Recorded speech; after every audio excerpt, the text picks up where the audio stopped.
Bismillahirrahmanirrahim. Assalamualaikum warahmatullahi wabarakatuh. Alhamdulillah, kembali lagi dalam podcast bersama dengan Akmal. Basically kita kat sini kita sharing lah, more on sharing kekeluargaan, inspirasi, mungkin sedikit kita sentuh tentang agama insya-Allah.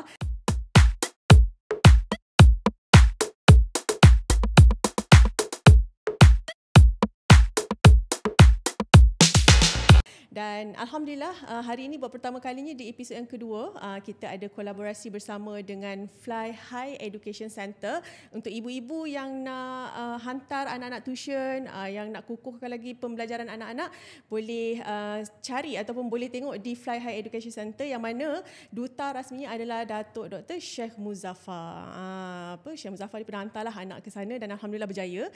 Dan Alhamdulillah hari ini juga kita ada tetamu istimewa. Masya-Allah. Kita boleh cakap sahabat lah walaupun saya panggil kakak. Okay? So kita nak cari ataupun nak gali cerita-cerita yang baru daripada sahabat-sahabat saya, rakan-rakan saya ataupun siapa saja yang saya kenali yang saya rasa ada cerita menarik yang kita boleh kongsikan dan insya-Allah akan dapat manfaat untuk kita semua. Okay, insya-Allah. Baik. Kita nak ucapkan selamat datang kepada Kak Sarina binti Zafarullah. Kak Rina, Assalamualaikum. Waalaikumsalam Akmal. Terima kasih juga jemput akak. Berdebar juga ni. Berdebar banyak kat depan. Sekejap je, sejam je. 1 jam je, okey. Okey, baik. Mula tu saya macam agak takut jugalah. Macam, yalah kita tak tahu sama ada adakah orang okey ataupun tak okey untuk nak kongsikan beberapa kisah kan. Jadi Alhamdulillah hari ini saya rasa sangat-sangat teruja sebab kalau ikutkan saya kenal dengan Kak Rina adalah saya kenal dengan anaknya dulu. Okey. Pertama kali saya jumpa dengan anaknya dan juga Kak Sarina pada tu November 2022. Waktu tu kita launching Yayasan Aqua. Betul. Kan? Di Kajang. Dan waktu tu juga adalah pertama kali yang saya dengan suami sangat-sangatlah starstruck tau. Sebab saya first time, pertama kali jumpa dan pertama kali kenal, tapi bila jumpa, bila bersembang rasa macam dah lama jumpa ya. Punyalah family nak kata Masya Allah, tabarakallah, sangat-sangat baik, sangat-sangat Alhamdulillah. Saya rasa macam sangat-sangat bersyukur sebab ditemukan dengan semua orang yang baik-baik di sekeliling saya. Antaranya Kak Rina dan juga keluarga lah. Masya Allah. Besar sangat tu pujian. Allah Akbar. Okey, kita tunjuk kat sini sikitlah kita kongsikan berkenaan dengan Kak Sarina, lahir di Kuantan, Pahang. Betul. Okey, berasal membesar dan juga di Kuantan. Umur 40-an. Kita tak nak sebutlah exact. Masih muda orangnya. Okey, dah berkahwin, ada 3 orang anak, handsome jejaka, tapi seorang dah kahwin. Ada seorang menantu. Ya Allah, menantu dengan mertua masya-Allah. Sangat-sangat bagus. Kerja resepsionis, sebelum ni HR admin, HR secretary, PA, kerjaya sekarang. Bersama dengan suami. Betul. Maksudnya bisnes sendirilah. Bisnes sendiri. Bisnes sendiri, Alhamdulillah. Baik. Okey, sebenarnya kan macam mana kita boleh bersama hari ini sebenarnya adalah pada raya hari tu bila kita datang rumah Syauqi. Syauqi adalah anak sulung Kak Rina. Ajak datang rumah, kita sembang-sembang. Betul Kak Rina? Kita sembang-sembang waktu tu. Kebetulan cerita-cerita yang Kak Rina sembang waktu tu adalah cerita-cerita yang saya tak pernah dengar sebelum-sebelum ni. Semua cerita-cerita adalah cerita-cerita yang baru dan apa yang paling membuatkan saya rasa tertarik adalah Kak Rina dia mengamalkan ataupun kuat dengan satu ayat ni iaitu hasbunallah wa ni'mal wakil. Jadi itulah yang kita nak, orang kata nak gali, kita nak sembang, kita nak tahu macam mana ayat itu dapat mengubah kehidupan Kak Sarina dan apa sebenarnya yang berlaku. Mungkin yalah bila Kak Sarina cakap dalam bisnes ni kita tahu kan ada turun dan naik. Jadi kita nak tahulah perkongsian dari Kak Sarina. Mungkin Kak Sarina boleh kenalkan diri, lepas tu ceritakan pengalaman sikitlah bila bermula bisnes dan sebagainya. Silakan Kak Sarina. Assalamualaikum. Terima kasih Akmal. First of all akak nak ucapkan kerana memberikan akak pengalaman yang indah juga ni. InsyaAllah. Sebab kita bukannya sesiapa. Jadi bila diberikan peluang macam ni kita pun nak share jugalah. Yalah, betul. Kan apa yang kita boleh share dengan orang di luar sana. Okey, seperti kata Akmal tadi, saya berasal daripada Kuantan, Pahang. Ya, saya dibesarkan di sana, disekolahkan di sana. Selepas tamat sekolah kami sampai ke Kuala Lumpur dan berkahwin di sini dan mempunyai 3 orang cahaya mata yang handsome lah. Alhamdulillah. Okay. Dan mempunyai 1 menantu yang sangat comel. Okey, dan akak buat kerjaya. Bisnes lah dengan husband, tetapi akak sebagai pembantu di belakang tabir sahaja. Okey, husband buat event apa ni, event services lah. Supply event equipment apa semua. Baik. Jadi bila kata kita ni dalam bidang bisnes kalau dah berkecimpung hampir 25 tahun juga lah kot. Alhamdulillah 24 25 lah sekitar macam tu. Mana betul-betul lepas berkahwin? Lepas berkahwin, husband bekerja dengan company event juga. Okey, company event juga dia bekerja, makan gaji. Jadi company Cina lah. Jadi pengalaman daripada situ dia ambil. Lepas tu bos dia sendiri memberi dorongan, kenapa engkau tak buka sendiri yang kecil-kecil kan. Jadi bos dia sendiri yang bagi bisnes untuk dia sebenarnya. Oh ya? Bos dia sendiri yang bagi bisnes. Dia cakap, mate, aku bagi bisnes dekat engkau, lepas ni kau hantar invoice dekat aku, dia cakap. Jadi bos dia bagi kerja yang sikit-sikit, dia ni pun hantarlah invoice kan. Lama-lama dia grow macam tu, end up dia dah keluar, dah buka yang sendiri punya. Alhamdulillah lah. Dengan pengalaman daripada yang rendah, kita belajar baru naik atas. Bukan terus kahwin-kahwin terus jadi senang, tidak. Banyak juga tu cabaran hidup selepas kahwin apa semua. Jadi nak dijadikan ceritanya kan Akmal, yang kita nak mengupas tentang zikir yang tadi Akmal cakap tu kan, hasbunallah wa ni'mal wakil tu.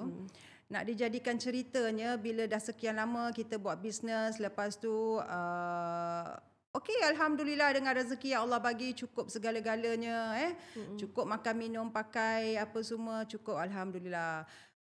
Kami pun menjalani kehidupan yang okey lah, bukan terlalu tinggi, bukan terlalu rendah, tetapi tahap medium, okey. Tetapi bila datangnya satu saat, satu dunia digegarkan dengan apa ni, COVID-19. Baik. 2020 betul, 2019 kan? 2020. Macam itulah 2020. Jadi yang kami ni yang buat bisnes ni memang impak dia terkesan, sangat terkesan. Baik. Lagi kami kan buat event. Betul. Event dia keramaian. Betul. Bila keramaian maknanya kau punya bisnes tu memang terus tutup lah untuk 1 tahun tu. Faham. Okey. Jadi memang terduduk. Pula tu dengan kami sekeluarga yang kena COVID pula. Kami ni batch yang ke-386 tau kalau ikutkan kiraan dekat Malaysia. Wow, baik. Masa awal, kami antara yang awal juga lah. Sangat awal. Kami pergi bercuti, balik bercuti tu dah kena. Lepas tu balik-balik je terus PKP and then business memang tak boleh move on lah. Apa-apa pun tak boleh move on lah. Dah PKP kan. Lepas tu bila kena COVID, satu family kena COVID, and then yang paling teruk impak dia daripada kesan COVID tu adalah my husband. Sebab dia kena anxiety juga dalam pada tu selepas keluar daripada kuarantin. Dulu kan kalau kena COVID dia kena duduk hospital 25 hari. Betul, lama 35 hari sampai you dapatkan apa ni negatif kan. 2 kali punya test, dua kali tu you kena nampakkan negatif. Dia bukan kuarantin 7 hari lepas tu you keluar, tidak. Awal-awal dulu sampai kita negatif baru boleh keluar. Lepas tu husband kena anxiety attack. Sebab dia dikurung. Baik. Husband orang event yang biasa dengan orang, hari-hari kena bercakap dengan orang. Betul tak? Hari-hari berkumpul apa semua kan. Bila you kena berkurung, jadi sorang-sorang benda tu tu. jadi benda tu adalah satu gangguan mental untuk dia, sampai dia kena anxiety. Lepas tu agak teruk jugalah kita nak buat apa ni, proses pemulihan dia tu ambil masa 2 ke 3 bulan. Pergi jumpa doktor, terima rawatan, makan obat. Lepas tu layan masa. Sebelum akak sambung cerita ni, cumanya nak tahu macam mana boleh diagnose Tuan Haji tu ada anxiety tu. Macam mana dapat tahu yang dia ada anxiety tiba-tiba tu? Bila dah habis tempoh kuarantin, dia 35 hari tak silap akak, 30 ke 35 hari macam tu lah. Bila dah balik rumah tu, dia masa dekat hospital, dia orang duduk HUKM tau. Baik. Jadi masa dekat hospital lagi tu dia dah macam dah anxiety dah, dia dah jantung dia berdebar-debar, and then dia berpeluh. Okey, lepas tu bila dah habis tempoh kuarantin dia balik rumah, benda yang sama juga berlaku. Bila dia tidur berpeluh tiba-tiba, lepas tu jantung dia berdebar, lepas tu dia cakap dia rasa macam ada wave tau, macam ada ombak datang mengganggu dia apa semua. Jadi kita tengok macam teruk sangat ni. Bila And then dia tak boleh tengok orang ketawa, dia tak boleh tengok orang bercakap. Sangat-sangat sensitif masa tu. Kalau dia tengok dia jadi apa? Marah. Oh, dia marah? Jangan ketawa. Oh. Jangan ketawa, jangan cakap kuat-kuat. Dia tak boleh terima sebab dia anxiety disorder kan. Lepas tu kita pun tak tahulah benda tu anxiety. Bawa pergi hospital, check apa semua. And then doktor cakap benda ni memang impak daripada COVID. Kerana dia telah dikurung, dia tak boleh berhubung dengan sesiapa. Kan? Sampai dekat hospital tu dia pernah terfikir nak pergi bilik air tu, nak panjat pipe tu, nak turun balik rumah. Sampai tahap macam tu dia punya anxiety dia tu. Telah diganggu, dia punya mental dia telah diganggu. Lepas tu balik kita bagi dia rawatan apa semua. Lepas tu kita bawa dia pergi jumpa psikiatris lah, doktor psikologis, pakar psikologis, doktor consult dia, bagi dia cara macam mana kita nak hadapi. And then doktor cakap first of all you kena buat senaman untuk anxiety ni. Lepas tu lepas buat senaman, setiap kali selepas habis solat you zikir sambil menarik nafas lepas. Tarik lepas. Jadi benda tu kita amalkan dengan sampingan doktor bagi punya obat penenang apa semualah kan untuk bagi relax. Kebetulan kerja pun memang tak ada. Kita duduk rumah, jadi kita fully ni je lah buat treatment untuk kesihatan haji lah. Lepas tu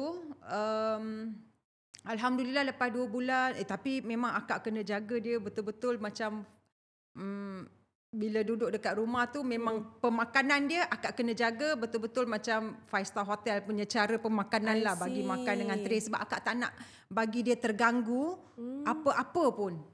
Benda kecil pun saya tak nak dia terganggu dia punya ni. Saya nak bagi dia seronok, rasa selesa sangat-sangat kan. Jadi kita bagi makan pun dengan susunan tray tu, akak susun makanan cantik-cantik, bagi dia nampak very interactive. Dia nak makan memang sokongan keluarga sangat-sangat. Yang tu memang akak Google ke apa? Akak cari cara-cara nak ni? Akak cari macam mana nak atasi benda ni apa semua kan. Jadi akak Google baca-baca tengok dia orang tulis macam ni lah kan. Jadi kita ikutlah. Jadi kita pun memang ada kat rumah kan masa tu, and then kita pun ikutlah, buatlah cara pemakanan dia, jaga pemakanan dia, and then kurangkan dia supaya merokok. Yang tu pun kena kurangkan lah, anxiety ni merokok tak boleh. And then dia memang kaki kopi. Dalam hidup dia kopi adalah minuman utama. Jadi sepanjang anxiety akak tak bagi dia kopi. I buatkan dia Milo. I see. So macam mana reaction dia? Reaction dia macam memberi kerjasama yang sangat bagus. Sebab mungkin dia sendiri pun macam terganggu tau. Bila kena anxiety tu, dia tak boleh move, dia tak boleh berfikir, dia tak boleh. So dia ikut je macam tu, dia follow je. Sampai satu tahap kalau akak pergi bilik air pun dia cari akak. Oh ya? Dia punya ketakutan macam tu, anxiety dia. I see. Alhamdulillah lah akak masa lepas ambil treatment 2 bulan 3 bulan beransur pulih, and he back to normal. Bawa dia pergi bercuti tepi pantai apa semua kan, bagi dia tenang, tengok ombak, air apa semua, and then dia tenang. Okay, tetapi dalam masa yang sama tu juga yelah kami buat bisnes kan. Jadi sepanjang awal-awal tu okeylah, orang buat bisnes memanglah akan ada simpanan dan akan ada duit bisnes, betul tak kan? Betul. Simpanan nak dikatakan secara jujur tidaklah begitu banyak. Okey. Duit bisnes ada sekian macam ni, tetapi duit dekat luar yang untuk kita sebenarnya collect masuk tu selepas habis-habis event tu semua tidak kesampaian sebab COVID dah datang. Bila COVID datang, habis semua syarikat pun tutup. Betul, kan? Betul. Klien-klien kami pun dah memang tak operate dah. Faham. Kan? Jadi ada satu hari tu akak Google. Akak tak boleh cerita benda ni semua dekat husband. Husband dah tengah dalam anxiety. Faham. So saya tak boleh cerita kesusahan apa yang sedang berlaku dalam syarikat ni. Baik. So financial waktu syarikat tu akak macam mana lah apa sekejap. semua. Take over kejap lah. Saya tak boleh nak cerita. Even kepada to my staff pun, every time WhatsApp dia orang, I cakap you all relax ya, you all relax. Oh masa tu masih lagi ada staff? Akak masih staff? Kita tak buang satu pekerja pun. Tak buang satu pekerja pun. Saya sentiasa motivate my staff juga, selalu WhatsApp dia orang apa semua, you all relax ya, you all jangan terganggu apa-apa sebab semua ada keluarga masing-masing. Betul. You all jangan risau apa-apa, as long selagi saya boleh menampung untuk membayar gaji you all, syukur alhamdulillah. Saya akan utamakan you all dulu. Baik. Sebab saya tahu you all ada family. Okay? So macam gaji tu akak bayar full ke ataupun akak ada? Penuh, tak ada potong, tak ada apa. Serius? Serius, penuh. Sebab saya faham situasi diorang pun nak bayar rumah sewa, diorang ada komitmen komitmen diorang, kan? apa semua kan. Jadi kita faham situasi macam tu, jadi kita bayar penuh, kita pun tak ada buang pekerja apa-apa. Alhamdulillah lah, memang Allah bantu. Jadi nak jadikan cerita tentang zikir ni Akmal, satu hari memang dah, bila dah berbulan-bulan tak ada event apa semua ni, dah macam wow, very bad juga ni impact dia. Jadi berlakulah tentang vaksin ni semua tahu wujud. Vaksin ni semua datang apa semua. Jadi sebelum tu akak terjumpa blog satu orang ni sebenarnya. Baik. Blog ke vlog orang panggil? Blog Blog kan? blog. BLOG. BLOG kan? betul. Blog. Lepas tu ada satu orang punya blog ni akak terbaca bila Google apa semua kan. Tak ingatlah siapa nama dia, secara random punya blog. Okey, dekat sana adalah dia mengatakan tentang zikir hasbunallah wa ni'mal wakil. Baik. Okey. Allah adalah sebaik-baik penolong. Aku serahkan segala urusan aku kepadamu. Bagilah yang terbaik. Dengan akak tahu maklumat tentang intipati tentang zikir ni, setiap kali solat memang akak berzikir selain daripada selawat. Memang semua zikir adalah yang terbaik. Yelah, betul tak kan? betul, Tetapi zikir yang hasbunallah wa ni'mal wakil ni memang dia ada cerita khusus dia lah. Kalau nak dirungkaikan tu akak tak mahir sangat, tetapi untuk pengetahuan akak, apa yang akak baca adalah para rasul mengamalkan, even Nabi Ibrahim pun ada mengamalkan semasa kesusahan dia apa semua kan. Jadi akak amalkan benda ni, akak cakap, ya Allah, aku serahkan segala urusan aku kepada Engkau. Tolonglah keluarga kami, kerana COVID apa ni semua, jadi bisnes kami terhenti dekat sini, jangan susahkan kami. Macam-macam lah minta doa supaya panjangkan rezeki kami. Hari-hari akak akan berzikir. Selepas solat 7 kali akak akan berzikir hasbunallah wa ni'mal wakil, hasbunallah wa ni'mal wakil. And then bila kadang-kadang duduk, bila ada masa free pun akak akan berzikir. Selepas zikir lain tetap akan berzikir yang hasbunallah wa ni'mal wakil ni. Bila berdoa. And then satu hari datanglah, nak dijadikan cerita jugalah. Tak tahulah disebabkan zikir ataupun disebabkan doa kita ke apa ke. Ini dah dalam musim COVID ni, dah memang semua tu junam dah ni. Baik. Okay, sampai sini je lah dia boleh bernafas. Okay, on the part of financial, sampai sini je lah.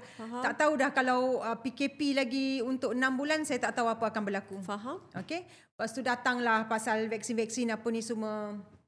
Lepas tu klien lama saya, klien yang masih ada dengan saya ni, dengan kami, syarikat kami hampir 20 tahun ni, tiba-tiba panggil haji. Haji dah beransur sedikit pulih masa tu daripada anxiety apa semua. Untuk pengetahuan semua, Haji tu adalah Tuan Haji Hamid, suami kepada Kak Rina, sebab saya panggil Tuan Haji. So senang. Ada tengok orang kopi. Haji ni siapa pula kan? Okay, Haji tu adalah suami kepada Kak Rina lah. Ya, okay, terus Kak Rina. Lepas tu Haji pun dah beransur pulih sedikit. Lepas tu my client call, dia cakap, mate, I have one inquiry from company sekian-sekian. They wants to do vaccine and all that. Can you collaborate with us apa semua? I see. Okay, lepas tu benda tu hampir 2 minggu juga. Meeting apa semua meeting Zoom online apa semua kan. Waktu tu Tuan Haji memang dah sihat ke atau masih lagi on and off? Sihat 90%. Oh, 90% dah. 90% sihat. Baik. Okay, mungkin kerana impact daripada tak ada business juga, anxiety dia mungkin bertambah ke apa, kita tak tahu. So bila ada sesuatu yang masuk, kan tiba-tiba ada sesuatu yang masuk dalam pada masa berlaku kejadian ni semua. Jadi mungkin dia rasa macam ada bersemangat sikit ke apa ke kan, kita tak tahu. Betul. Jadi selepas 2 minggu tu klien ni cakap, okay Haji, okay mate, I'm giving you this contract, please do successfully. Okay, lepas tu saya pun terfikir, ya Allah, benda tu kan akak susah nak digambarkan tau. Bila terima berita yang macam tu, bila kami awarded as a supplier untuk buat vaksin punya center dekat the whole KL and Selangor. Baik. Dalam masa tu, Ya Allah, akak tak tahu, tak gerti nak digambarkan. Memang sangat-sangat terduduk sebenarnya. Syukur kepada Allah. Tak tahu apa yang menjadi penolong kami sebenarnya, doa daripada ibu saya ke? Baik, betul. Betul tak kan? Betul. Pasti ibu akan mak saya Mestilah confirm doakan kita. duduk sebelah rumah saya, Ya. hari-hari dia menghadap kita Betul. juga, jadi dia tahu Dia situasi tahu kita pada situasi, masa betul. tu macam mana. Setuju. Mungkin doa dia kita tak tahu termakbul ke, ataupun doa akak ke, doa sesiapa ke, husband ke, anak-anak ke, kita tak tahu. Kan? Betul, setuju. Jadi kami dapat projek tu. Bila dapat projek tu, alhamdulillah syukur sangat-sangat. Dapat survive lah. Semua masalah keuangan kami sepanjang musim COVID tu, masalah untuk bayar supplier yang tertunggak apa semua dapat kami laksanakan dengan jayanya.